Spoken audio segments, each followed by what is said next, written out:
চোপড়া যাত্রাগঞ্জ ড্রেনের কাজ চলাকালীন মাটি ধসে 4 শিশুর মৃত্যু হলো।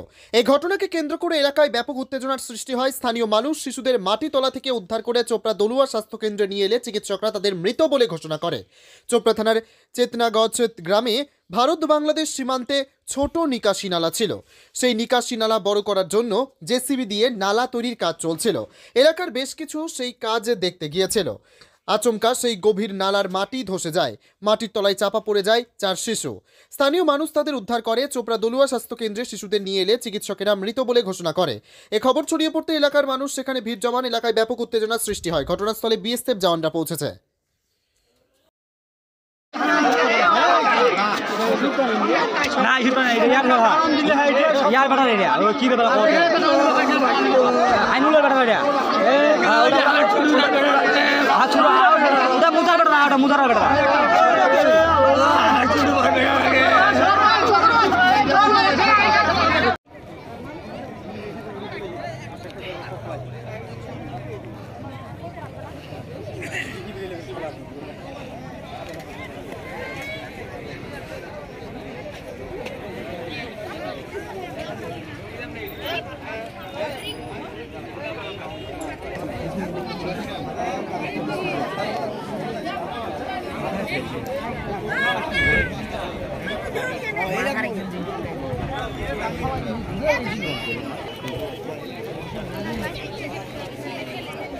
डबल डूब जा फिर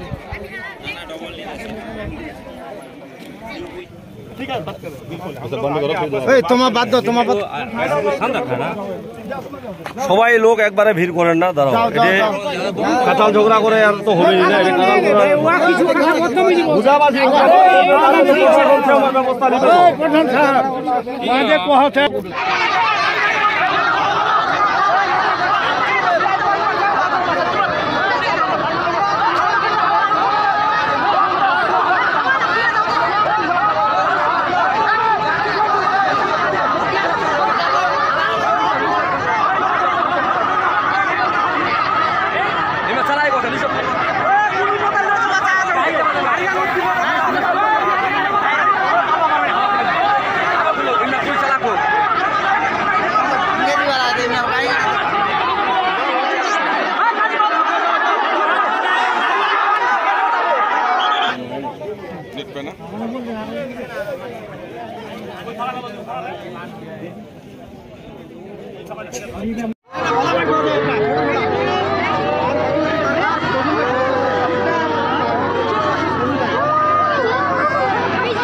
तो जब इन्फॉर्मेशन मिली हमारे उच्च अधिकारियों को मौके पर पहुंचे तो जेसीबी वगैरह लगाई। तो उससे पहले क्या कांड हुआ उसके बारे में हम कुछ नहीं जानते, क्या हुआ क्या पहले वो पहले हुआ है।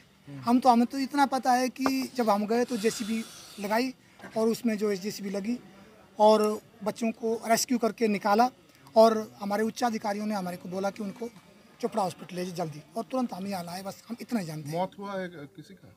अब ये तो डॉक्टर बता सकते हैं, हम तो इसके बारे में इसके बारे में तो क्योंकि हमने तो नहीं देखा उधर, तो ये तो डॉक्टर बता सकते हैं। हमें यहाँ डॉक्टर के स्पुर्द कर हुआ क्या था? इसके बारे में तो नहीं बता सकते क्या हुआ, क्योंकि तो वो मिट्टी थी ऊपर से। तो वो मिट्टी जो है वो आप लोग अंडर में था क्या? नहीं वो हमारे में थे, वो सिविलियन का है, तो जो कुछ था हमारा कुछ नहीं था उसमें, हमारा कोई रोल नहीं था उसमें। हम तो एक पब्लिक के नाते उसको मतलब सपोर्ट किए, बाकी हम इसके बारे में नहीं जानते। आपका नाम लिखा हुआ है इसमें। বললেন যে ওখানে চেতনাগঞ্জ একটা বিএসএফ ক্যাম্প রয়েছে, সেটা হচ্ছে বর্ডার এলাকায়। একদিকে তো ফেন্সিং, বর্ডারের ওপারে হচ্ছে বাংলাদেশ সাইডে ফেন্স দেওয়া থাকে, ইন্ডিয়ান সাইডে ওদের কিছুটা জিরো লাইন যেটা বিএসএফ ল্যান্ড থাকে আর কি। সেই ল্যান্ডের মধ্যে আমি যতদূর শুনতে পেলাম যে বিএসএফের অনুমতিক্রমে সেখানে জেসিবি দিয়ে মাটি কাটা হচ্ছিল। সেই মাটি কাটা হচ্ছিল, এই ছেলেগুলো তো হচ্ছে ইনোসেন্স টাইপের, যা দেখলাম আর কি, যে খুব কম বয়স, 7, 8, 6 বছর, এবং একজনের বয়স যা জানতে পারলাম 14 বছর। এরা খেলতে খেলতে দেখতে গিয়েছিল এবং সেখানে যে মাটিটা এমনভাবে কেটেছে, সেই মাটিতে বাচ্চাগুলো একসঙ্গেই যখন খেলতে খেলতে দেখতে গেছে, সেখানে মাটি চাপা পড়ে গেছে। প্রায় 1.5 ঘন্টা পরে আমি যা শুনলাম তাদেরকে উদ্ধার করা হয়েছে। এই কারণে সেখানে মানে স্পটে মৃত্যু অবস্থায় তাদেরকে উদ্ধার করেছে। দাদা এই ওই অবস্থায় মাটিটা যে চাপা পড়লো মানে কিভাবে পড়লো সেরকম কিছু জানতে পেরেছেন? যেটা জানলাম সেখানে জেসিবি দিয়ে বিএসএফ সেখানকার তাদের অনুমতিক্রমে হচ্ছে যে বর্ডার সাইড দিয়ে তারা ড্রেন কাটার কোনো ব্যবস্থা করছিলেন এবং জমিটা বিএসএফের জমি, সেটা পাবলিক জমি নয়। বিএসএফ যেটা হচ্ছে সিপিডব্লিউডি রোডের অধীনস্থ জমি, সেখানে কোনো কাজ করতে গেলে তো অবশ্যই বিএসএফের পারমিশন লাগবে বা বিএসএফকেই করতে হবে। সুতরাং আমি বলবো যে এটা বিএসএফের কাবিলাতির জন্যই হচ্ছে এই ঘটনাটা ঘটেছে। আপনার নাম? আমার নাম ফজলুল হক, সহকারী সভাপতি চোপড়া পঞ্চায়েত সমিতি।